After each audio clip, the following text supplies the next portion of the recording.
Boa noite a todos os nossos amigos ouvintes do vlog do Conde Lupe Villanueva. Desde já agradeço as doações que recebo e continue ajudando nessa empreitada para a gravação de novos conteúdos e inscreva-se neste canal.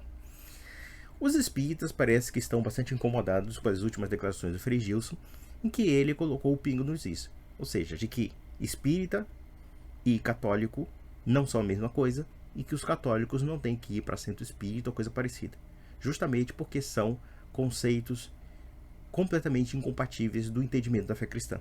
Essa é a coisa mais óbvia do mundo. E aí, os espíritas, fazendo um bando de achaques de vitimismo, estão acusando o Frei Gilson de ser um intolerante. Claro, eles não toleram críticas, diga-se de passagem, mas tudo bem. Então vamos analisar aqui um outro vídeo chamado Divaldo Cala a Boca do Frei Gilson, quer dizer, o Divaldo Pereira Franco.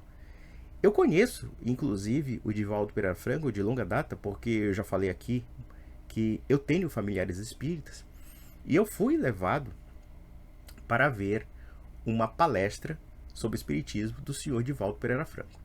No meu entender, um conjunto de embustes teológicos monumentais. Inclusive, nós veremos nesse vídeo os embustes que o senhor Divaldo Pereira Franco faz para retorcer a Sagrada Escritura e simplesmente destruir a fé cristã.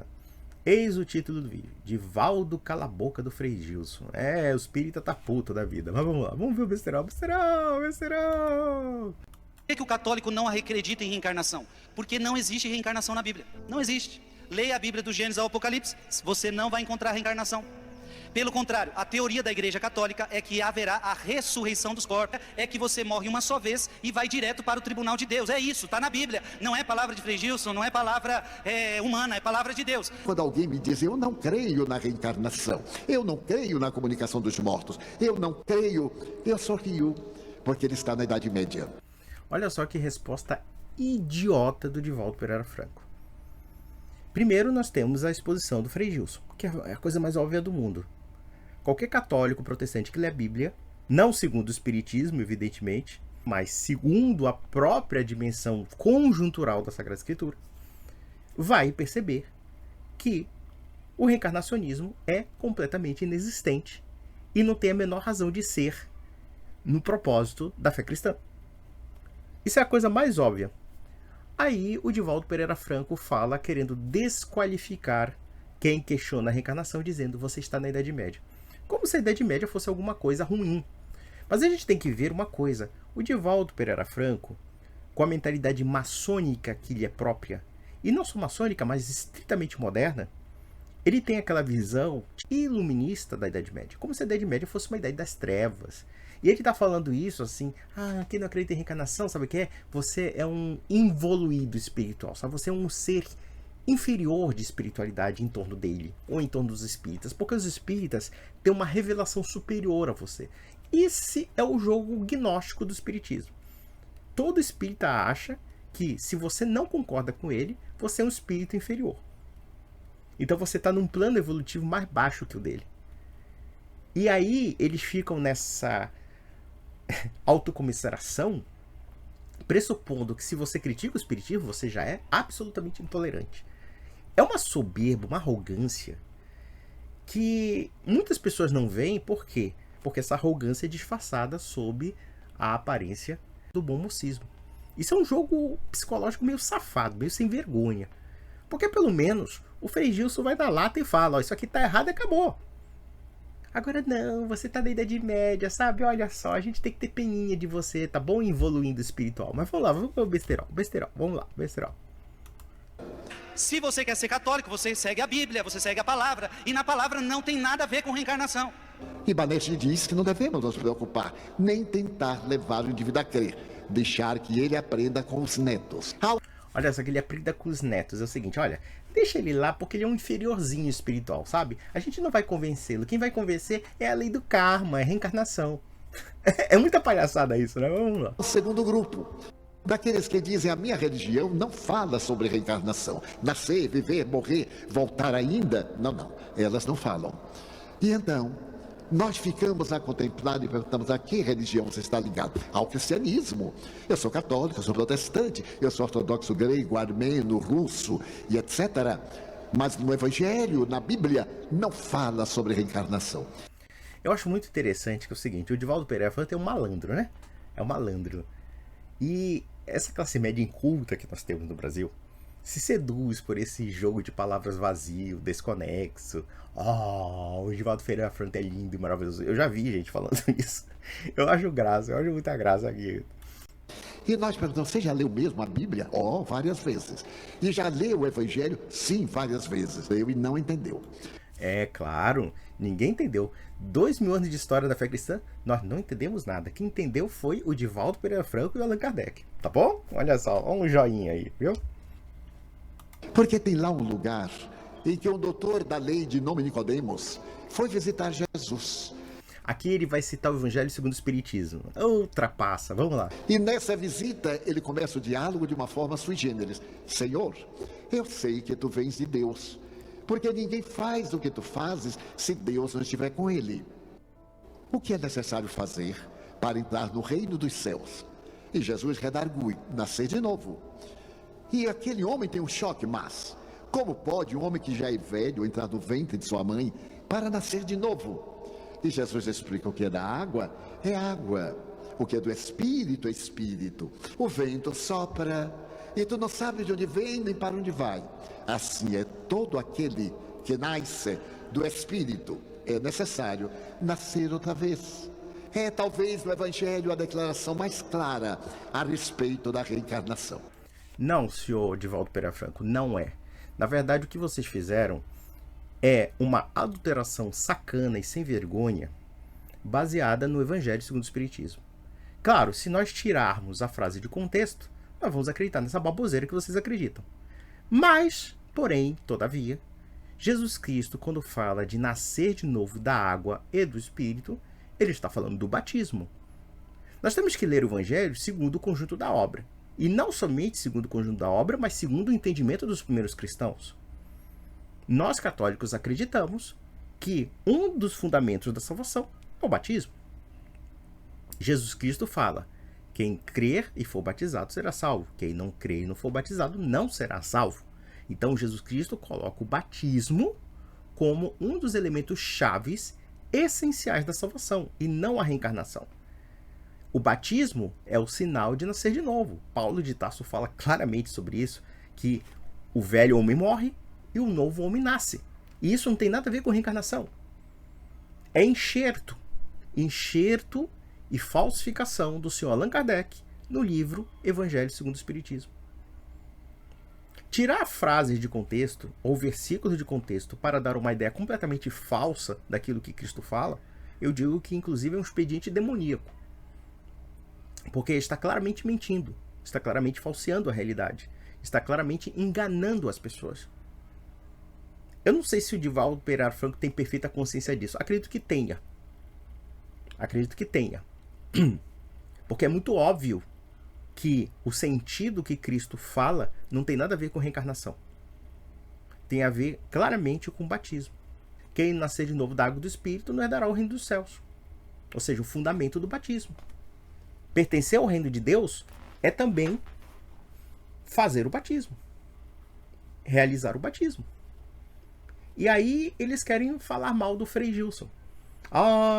O Divaldo cala a boca do Frei Gilson. Não calou boca porcaria nenhuma. Pelo contrário, o Divaldo passa vergonha. Mas vamos ver o besteirol. Vocês vão ficar mais assustados porque o Divaldo Pereira Franco revela claramente o caráter materialista do Espiritismo. Vamos lá. Aí, ele é católico. Ele começa a participar de reuniões que acreditam em reencarnação. Você diz que conhece a Deus, mas na prática você o renega.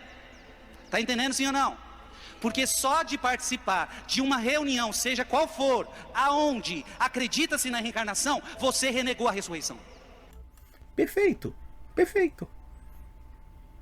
Se eu acredito na reencarnação, então o sacrifício de Nosso Senhor foi em vão. Porque, na verdade, o que me salva é um processo completamente desconexo de vidas e mais vidas que não se concatenam entre si, enquanto Jesus Cristo se torna apenas um bom moço. É isso que o Espiritismo faz. O Espiritismo rebaixa Nosso Senhor, rebaixa Jesus Cristo. Todos aqueles elementos da morte, da ressurreição, aqueles elementos salvíficos de que a salvação depende da graça divina, depende desse sacrifício que Deus dá a si mesmo na pessoa de Nosso Senhor. Quer dizer, tudo isso é apagado. Vamos analisar uma coisa. Você não acha que essa filosofia ela é um tanto demoníaca? Ela é demoníaca. Ela é perversa. Porque ela adultera todo o sentido da fé cristã e transforma Jesus Cristo num bom mocinho. Quantas vezes eu já vi espírita falando, o Mestre Jesus, recuse isso. Você não tem obrigação disso. Porque, vejam, evidente que nós temos que respeitar as pessoas que são espíritas, mas nós não temos que necessariamente respeitar esse tipo de ideia. Nós temos que contestá-la e mostrar a verdade. E isso está errado. Isso contraria os evangelhos. Isso contraria a revelação de Nosso Senhor. Então, o Senhor, Divaldo Pereira Franco e muitos espíritas, eles escolhem aquilo que querem acreditar e rejeitam o resto. Então, na verdade, eles não aceitam o Nosso Senhor. Porque aceitar Jesus é aceitar na sua integralidade, não é somente aceitar parcialmente. Vamos lá. Nascer da água. Tudo que existe nasceu da água. Toda a vida, nas suas mais variadas expressões, nasceu da água do mar, golpeando a rocha e estabelecendo os organismos unicelulares. Jesus Cristo, na verdade, não é Deus encarnado. Ele não estabelece a água como um elemento de purificação, porque o sentido da água, se entendermos de uma forma simbólica, embora o batismo não é simbólico, o batismo é literal na ação do Espírito Santo. Segundo o senhor Divaldo Pereira Franco, Jesus Cristo virou um químico, tá? Virou um bioquímico e explicando teses científicas sobre a água. É um argumento completamente idiota. Completamente idiota. Né? Jesus Cristo não estava falando que a água purifica de uma forma sobrenatural, junto com a ação do Espírito. O Espírito é o Espírito Santo. Não. Jesus Cristo estava fazendo uma explicação científico-materialista sobre a água. Então a água é a origem de tudo. Então logo Jesus Cristo estava sendo um cientista do século XIX. ou então, sei lá, ele estava sendo um físico, químico e um biólogo, tá bom?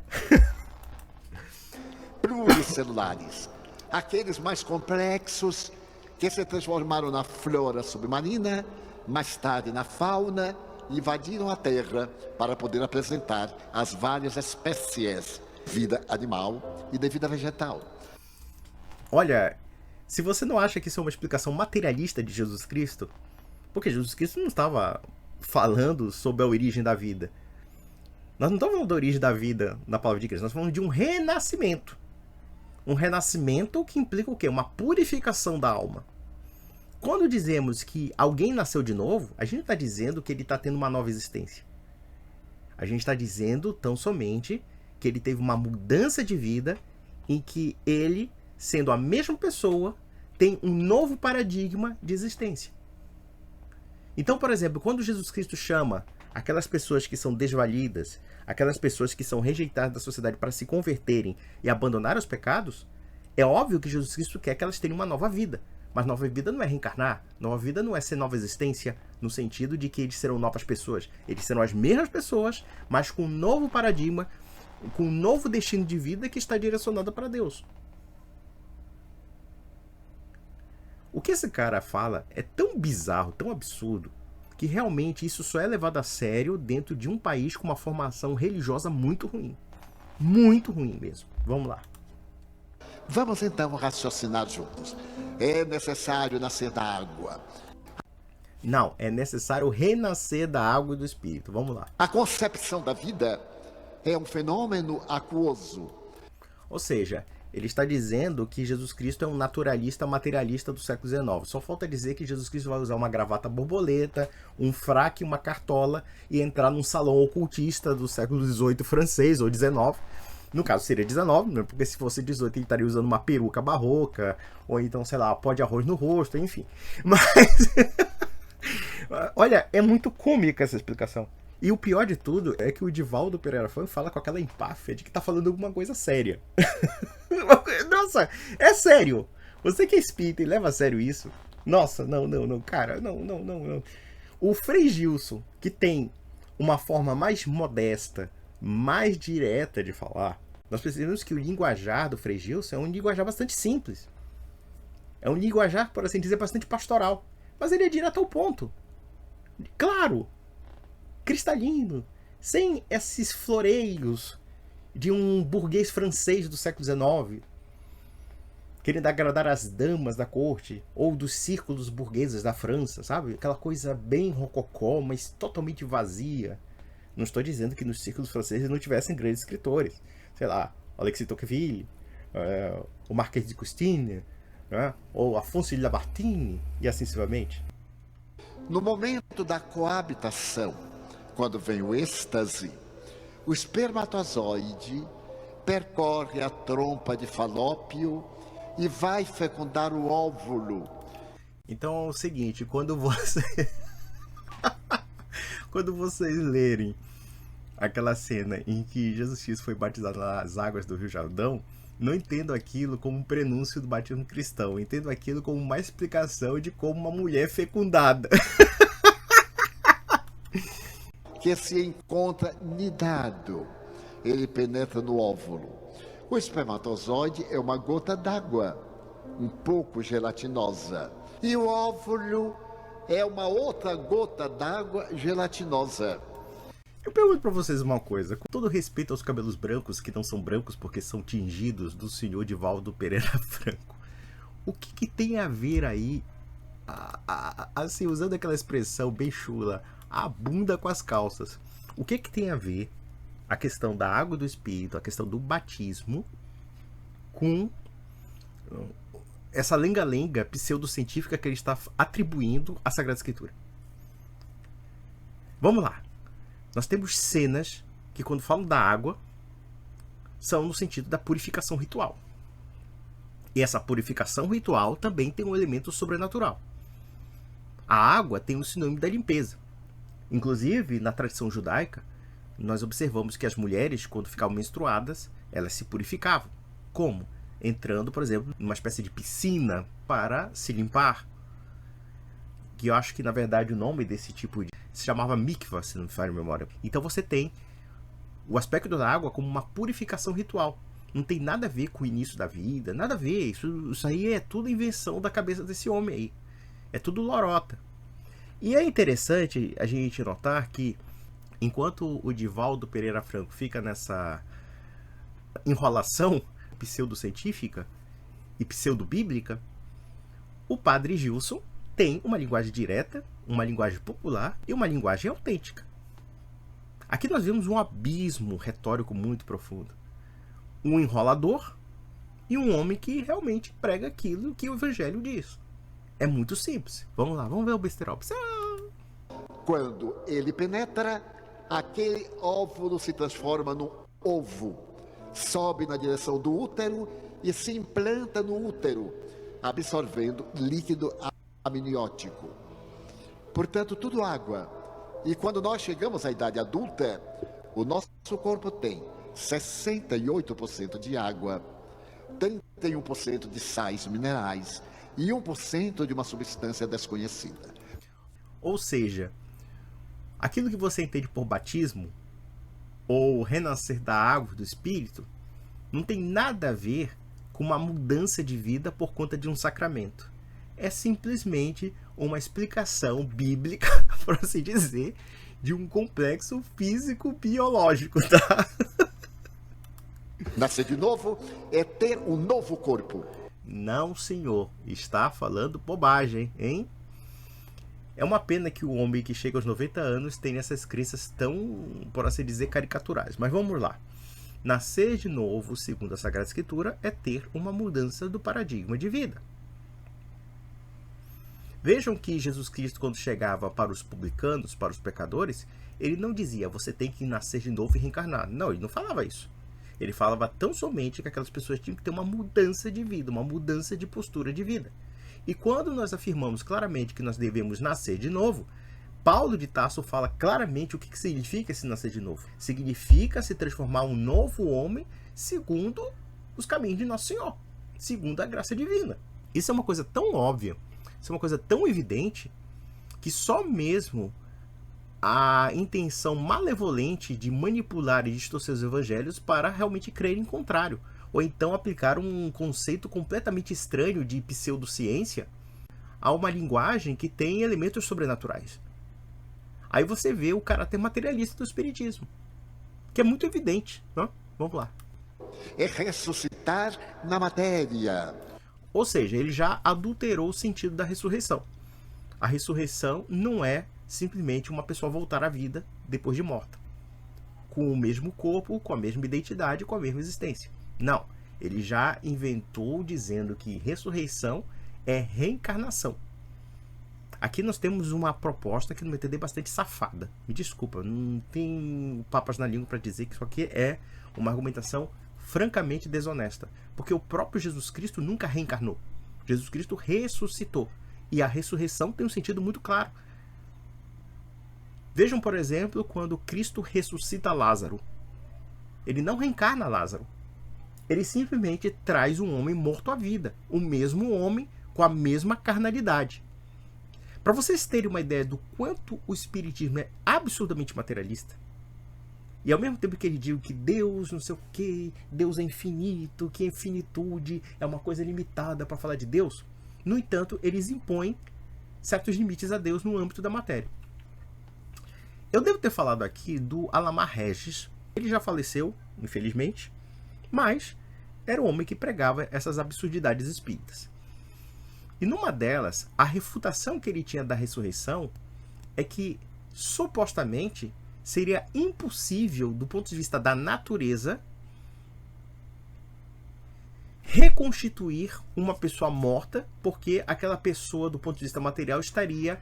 Um corpo já está putrefado e, portanto, aquele corpo já estava diluído sobre a terra e assim sucessivamente. Então seria impossível restaurá-lo. Então a possibilidade seria a reencarnação. Ora, mas Deus tudo pode. Pode, inclusive, ressuscitar uma pessoa. Então ele colocou limites ao próprio Deus para fazer isso. E nós temos que lembrar que Jesus Cristo é o Verbo encarnado. E é por isso que ele tinha o poder de ressuscitar os mortos. E ele mesmo ressuscita, porque ele tem poder sobre a própria vida e a própria morte. E ele mesmo ressuscita porque ele tem poder sobre a morte. Ele está acima da morte. E aqui nós temos que entender claramente. A ressurreição é uma pessoa voltando à vida com o mesmo caráter, com a mesma existência material. E nós temos que entender que ressurreição e reencarnação são elementos completamente opostos e incompatíveis. Já que a reencarnação, o sujeito vive num outro corpo, com uma nova identidade ou coisa parecida. Então não tem nada a ver o que ele está falando. Ele está simplesmente distorcendo o conceito de ressurreição para transformar aquilo em reencarnação. Enquanto, na verdade, Jesus Cristo não reencarnou, mas simplesmente ressuscitou. Ele restaurou a vida anterior. Vamos lá. Enquanto que a outra é a ressurreição do Espírito. Então, Jesus ressuscitou dos mortos. O que é a ressurreição do Espírito? Por acaso o Espírito morre para ele dizer que o Espírito ressuscita? Quer dizer, é uma confusão de linguagem que só o Espiritismo é capaz de trazer. E o pessoal diz que isso aí é uma filosofia racional, viu? É, realmente, muito racional. Mas vamos lá. E João Batista é a ressurreição do profeta Elias. Olha só que manipulação semântica grosseira. Ele está dizendo que João Batista é a reencarnação do profeta Elias, mas ele muda o termo e coloca a ressurreição. Quando o espírita não encontra nenhuma base bíblica para a reencarnação, ele precisa adulterar o sentido daquilo que é dito dentro do texto bíblico. Então, por exemplo, renascer da água do Espírito é o batismo, evidentemente. É uma nova mudança de vida, mas dentro da mesma pessoa e da mesma existência. Ninguém está dizendo que você vai ter que ser uma nova existência. Não existe nenhuma argumentação em torno disso. Segundo ponto. Recordemos que o profeta Elias não morreu, segundo a Escritura. Ele subiu aos céus. E que, teoricamente, ele voltaria. Pelo menos alguns judeus acreditavam que ele voltaria. E quando Jesus Cristo fala do espírito do profeta Elias em João Batista, ele não está afirmando ali que João Batista seja o profeta Elias, ou que João Batista seja a reencarnação do profeta Elias. Em nenhum momento ele está falando isso. Até porque no primeiro capítulo de João, vocês vão observar claramente que João Batista é perguntado: você é o profeta Elias? E ele diz que não. Ele não sou o profeta Elias. Mas vamos lá. Em corpo material. Mas o Evangelho repete muitíssimas vezes. Jesus viajava na direção de Jerusalém, quando subitamente os discípulos perguntaram: Senhor, a Bíblia diz que para que venha o Messias, é necessário que antes venha o Elias. E Jesus respondeu: mas o Elias que havia de vir já veio. É este que aí está. E entre parênteses está escrito: e todos entenderam que ele se referia a João Batista. Ele tira isso tudo da pataquada do Evangelho segundo o Espiritismo. Nessa história do Evangelho segundo o Espiritismo, Allan Kardec fala um absurdo tão grosseiro. E eu vou pegar o gancho desse absurdo para falar de um outro absurdo, mas escrito pelo senhor Chico Xavier. E o mais, assim, bizarro do Evangelho segundo o Espiritismo é que Allan Kardec diz que João Batista foi degolado não porque ele se indispôs com Herodes e a sua família, que tinha uma relação sexual bastante nebulosa, diga-se de passagem. Uma postura que poderíamos dizer imoral. Não! Segundo Allan Kardec, João Batista foi degolado porque o profeta Elias participou da execução dos sacerdotes adoradores de Baal e, portanto, ele teria que pagar um resgate de vida passada. Vocês sabem qual é o absurdo desse comentário? É alguém dizer que o homem que passou a espada no pescoço de João Batista está cumprindo algo justo. Então, na lógica bizarra de Allan Kardec, João Batista foi executado de forma justa, porque ele está pagando um resgate. Eu poderia ir mais além, e eu não sei se vocês sabem, de uma tragédia que aconteceu nos anos 60 no Brasil. Foi talvez uma das maiores tragédias que o Brasil já teve, que foi o incêndio do Grande Circo norte-americano. Aconteceu em Niterói, eu acho que foi no dia 17 de dezembro de 1961, mais ou menos isso. Perto do Natal de 1961. Neste circo havia 3.000 pessoas assistindo o espetáculo, estava lotado, e tinha um sujeito que, dias antes, havia se indisposto com o dono desse circo. E aí, por uma questão de vingança, ele tocou fogo no circo, e dentre essas 3.000 pessoas, morreram 503 pessoas, 70% crianças. E mais ou menos 800 pessoas ficaram feridas. Imagina o teor dessa tragédia. Para vocês terem uma ideia do alcance do desastre, naquele dia, os hospitais estavam em greve no Rio de Janeiro, e assim do nada, as pessoas que ouviram a notícia, médicos em sua maioria, mas também enfermeiros, foram urgentes para os hospitais e arrombaram os hospitais para abrir espaço para os feridos e para os mortos. E o alcance da mortandade foi tão alto que os carpinteiros se reuniram para forjar. Os carpinteiros se reuniram para fabricar caixões porque faltou caixões para enterrar gente. Vejam a dimensão do horror que este indivíduo causou tocando fogo no circo. Morreram 503 pessoas, dentre os quais 70% crianças, carbonizadas, sufocadas com asfixia, etc. E só não morreu mais gente porque teve um elefante que fugiu e arrombou a porta do circo e as pessoas foram correndo. Mas foi uma coisa assim horripilante, uma coisa assim monstruosa. Pois bem, o senhor Chico Xavier, muito inspirado em escrever bobagens, disse que aquelas pessoas que foram queimadas vivas, na verdade estavam pagando resgate, porque muitas dessas pessoas participaram da perseguição aos cristãos no sul da França. Ele inventou uma história. Ele inventou uma história de uma suposta perseguição de cristãos que foram queimados vivos e tudo mais. E os pagãos queimaram esses cristãos, etc. Então ele estava dizendo que essas 503 pessoas mortas, na verdade, estavam pagando o resgate de uma vida passada em que elas cometeram algum tipo de crime. Aí eu pergunto para vocês uma coisa. Vou até também pegar um outro gancho. Uma vez uma mulher me perguntou sobre a questão do espiritismo porque ela não conseguia escapar dessa ideia da lei do karma, da reencarnação. Não, mas porque eu acho que a lei do karma parece coerente e etc. Aí eu fiz a seguinte consideração para ela. Veja essa tragédia do circo americano, do grande circo americano. Morreram 503 pessoas, 70% crianças. E o maluquinho do Chico Xavier disse que essas pessoas estavam pagando resgate, alguma coisa, sabe-se lá por quê.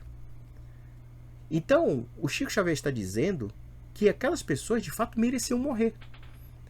Aquele sujeito que tocou fogo no circo estava cumprindo uma justiça divina, não é um karma? Então, logo, ele está afirmando claramente que aquelas pessoas mereciam pagar por alguma vida passada cuja ideia nós não temos. Claro, só o Chico Xavier tem, evidentemente.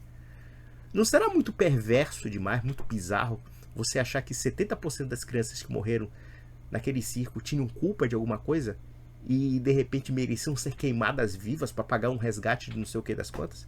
Que tipo de justiça é essa? Eu até falei para a mulher, você acha que é justo realmente? Você acha que Deus agiu com justiça fazendo com que o sujeito toque fogo num circo? Então logo, a atitude desse homem não é um crime. A atitude desse homem é algo ligado à justiça divina que está atrelado ao karma. Então você está dizendo que uma pessoa que mata a outra está cumprindo um papel punitivo de justiça, mesmo que nos pareça injusto. Percebe a bizarrice que é isso? É a mesma coisa do profeta Elias. Então, o homem que passou a fio de espada, João Batista, está fazendo justiça divina. Tal é o estado ilógico de bizarrice do espiritismo. E eu poderia ir mais além. Todo espírita acha que é a reencarnação de algum rei, de alguma dama, de alguma princesa, de algum intelectual, de algum monge, não sei o quê. Sempre é um imaginário europeu. Nunca vi ninguém se imaginando, sei lá, os intocáveis da Índia. Todo mundo é aristocrata. Eu já vi uma dona, coitada, que acreditava que era a rainha da França, sabe? Eu disse, meu Deus do céu, será que essa mulher sabe o que uma rainha da França fazia para ela falar essa tamanha bobagem? Mas é aquela história, é o espiritismo. O espiritismo é cheio dessas loucuras. E o mais engraçado é o seguinte. Nós temos uma população de 8 bilhões de pessoas. E existe uma incompatibilidade da reencarnação até mesmo pelo número de pessoas. Porque se nós analisarmos essas épocas que são alegadas, que, sei lá, o sujeito era a reencarnação disso e daquilo e blá blá blá, que tem várias vidas passadas, vocês vão ver o seguinte. No século XVI havia mais ou menos 500 milhões de pessoas. Hoje tem 8 bilhões. Aí eu pergunto para vocês uma coisa. Mesmo que nós falássemos de certas gerações de reencarnação ou coisa parecida, nós poderíamos deduzir que a grande maioria das pessoas nem sequer reencarnou. Porque existe uma incompatibilidade entre os números do passado de pessoas e os números do presente. Então a maioria das pessoas talvez tenha a primeira e segunda vivência, digamos assim. Aí os espíritas inventam planetas e não sei o que. É uma loucura. Será que não é óbvio demais para vocês que tudo isso é uma pataquada? E que o padre Gilson está fazendo um favor para você falando, saia dessa porcaria? Mas vamos lá. Ora, João Batista havia morrido fazia pouco. Elias havia morrido há mais de 500 anos. Para que Elias fosse João Batista, nós temos a reencarnação.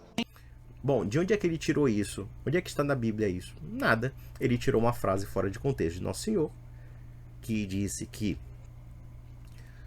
João Batista tinha o espírito do profeta Elias, e claro, o entendimento que nós temos, e é bastante óbvio, é que ele tinha o modo e o proceder do profeta Elias. É a mesma coisa que ele falar que nós temos o espírito da Idade Média. Então, ele está dizendo que nós viemos da Idade Média, que nós reencarnamos a partir da Idade Média? É claro que não. É claro que não. É muito óbvio que Jesus Cristo estava prenunciando uma profecia, e quando nós sabemos que o profeta Elias seria o mensageiro do Messias, é claro que ele se personificaria em outra pessoa e não no próprio profeta Elias. A tradição judaica tinha muitas dúvidas como seria a manifestação do profeta Elias.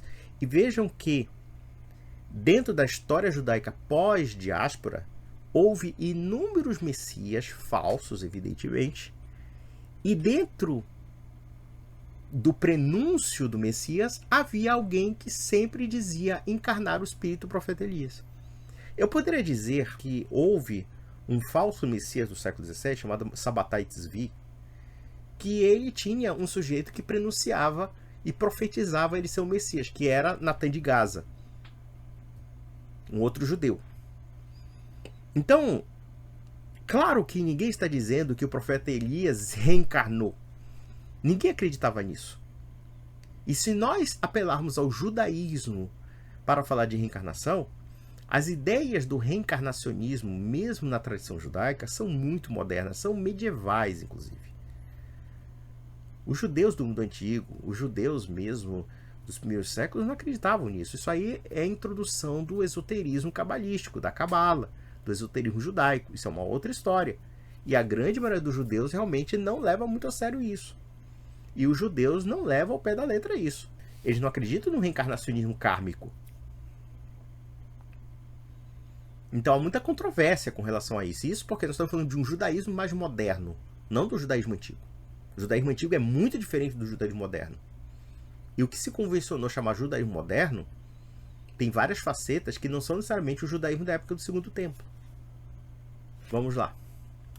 Para um centro espírita é prejudicial. Ah, Frei, mas eu fiquei sabendo que fulano de tal foi lá e recebeu a cura. Ok, o diabo também cura, viu? O diabo também cura para enganar. O diabo também cura para seduzir. Só que depois vai ver a vida das pessoas como fica. O diabo sempre que dá algo, ele quer algo em troca, tá?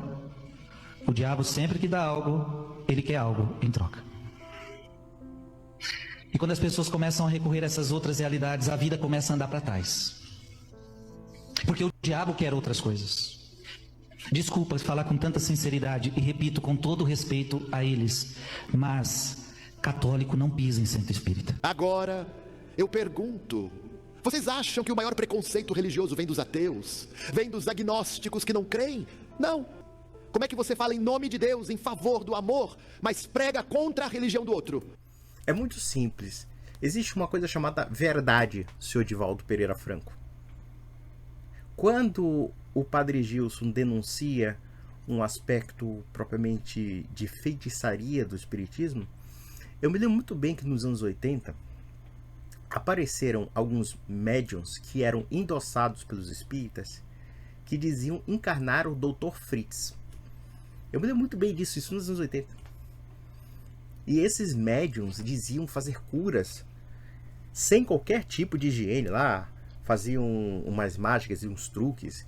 E é interessante que esse Dr. Fritz foi extraído de um almanaque que havia nos anos 40 e 50, que era o Hans e o Fritz, para você ver o grau de originalidade do espiritismo.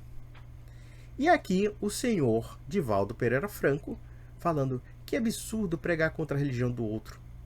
Qual é o problema de dizer que existem falsas religiões? Qual é o problema de dizer que existe somente uma verdade religiosa? É interessante. Os espíritas dizem que não pregam contra a religião do outro. Existem inúmeros textos afirmando claramente, principalmente de Chico Xavier, e não somente Chico Xavier, criando todo um imaginário depreciativo da Igreja Católica. Não somente depreciativo, mas ataques mesmo contra a Igreja. O espírita, ele pode dizer que você é medieval por não acreditar nas bobagens que ele acredita. Porque, claro, eles estão num patamar superior de espiritualidade em crerem nas porcarias que eles creem. Isso não é depreciação alguma, tá? Dizer, olha, você é da Idade Média. Ora, a Idade Média já remonta à Igreja Católica. Isso já está bem subtendido. Mas é aquela história, você não pode criticar o espiritismo, porque senão você é preconceituoso e intolerante. Quem tem direito de ser intolerante são eles. Porque mesmo o posicionamento deles de não tolerar crítica já mostra que eles não são absolutamente tolerantes. Isso está muito evidente. Aqui, o seu preconceito, claro, preconceito contra o espiritismo. Eles podem ter preconceitos contra outras religiões. Outras religiões, na verdade, são estágios inferiores da religião deles, ou da seita deles, ou o que seja. Eu não chamo isso de religião, porque é uma coisa tão confusa, tão prolixa, e realmente isso não liga a Deus. Isso liga ao erro, liga à falsidade, enlouquece as pessoas, deixa as pessoas birutas, mas enfim, vamos lá. O seu preconceito tem fundo na ignorância. Desculpa, não é preconceito e não é ignorância. O fato em si é que quem mostra ser ignorante da fé cristã é o próprio Divaldo Pereira Franco, como também os espíritas. Isso tem que ser falado com toda a caridade possível. com toda a caridade possível. Falar a verdade é um ato de caridade. É importante que vocês saibam a verdade. A verdade não é essa que vocês creem. É muito simples. Vamos lá. Isso que você está falando, às vezes, nem é maldade, é ignorância. Claro, é tudo ignorância. Porque vocês estão num patamar superior de iluminação. Estão num patamar superior de revelação. O que são 19 séculos de história perto da doutrina espírita? A doutrina dos Gasparzinhos, que revelaram para nós numa mesa branca de macumba europeia. É isso. É claro, Allan Kardec está acima dos evangelhos, da tradição cristã, acima de tudo. Mas, meu Deus, que patético isso, viu? Você está usando a religião como se ela fosse uma arma apontada na cabeça dos outros. Ah, claro. A gente tem que aceitar ser atacado. A gente tem que ver a nossa religião sendo distorcida, sendo falsificada, sendo atacada. Mas tudo bem, isso não é arma apontada na cabeça da gente. O problema do preconceito religioso não é das pessoas que não acreditam.